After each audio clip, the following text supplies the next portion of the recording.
बाजार के नारियल चुआवला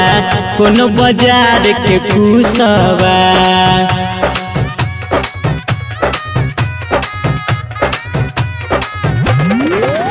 हेगे कोन बाजार के नारियल चुआवला कोनो बाजार के कुसवा कोने आटा के ठेकुआ बनलही गम के छौ तोहर सुपवा कोने आटा के ठेकुआ बनलही गम के छौ तोहर सुपवा हसनपुर बाजार के नारियल से दीनानाथ कुससर के कुसवा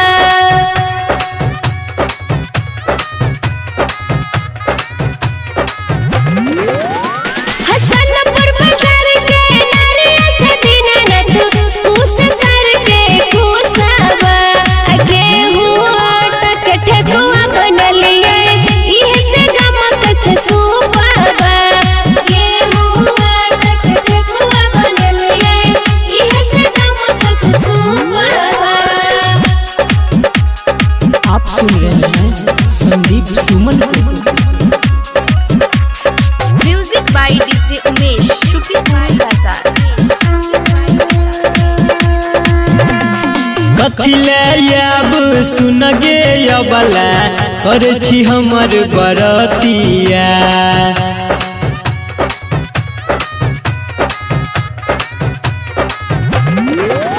हेगे कथिले याब सुन गे अबला कर छी हमर बरतिया सब कुछ तोरा देने छियो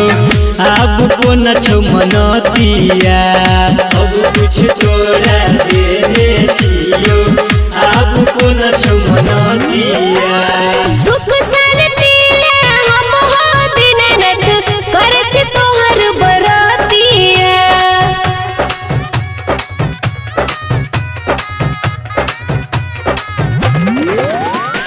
सुख शांतिले हम हो दीनानाथ करछ तोहर बरतिया एगो ललना दो दीनानाथ इहे जवान के मनतिया एगो ललना दो दीनानाथ इहे जवान के मनतिया।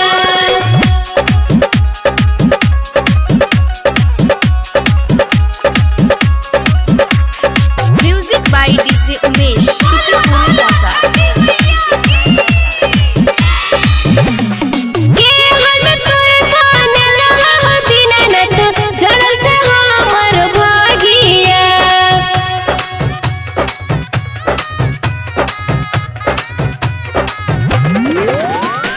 केहन तोय बनल हो दीनानाथ जड़ल छ हमर भागिया सब कुछ तू दा देला हो दीनानाथ भरत खाली गोदिया सब कुछ तू दा देला हो दीनानाथ भरत हमर गोदिया। सुने सुने सुन गे अबला भरत तोहर गोदिया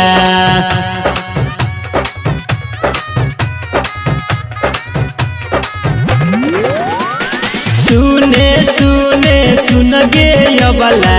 भरत तोहर गोदिया भोरे भोरे छठी मैया के देवही जय रगिया भोरे भोरे छठी मैया के देवही जय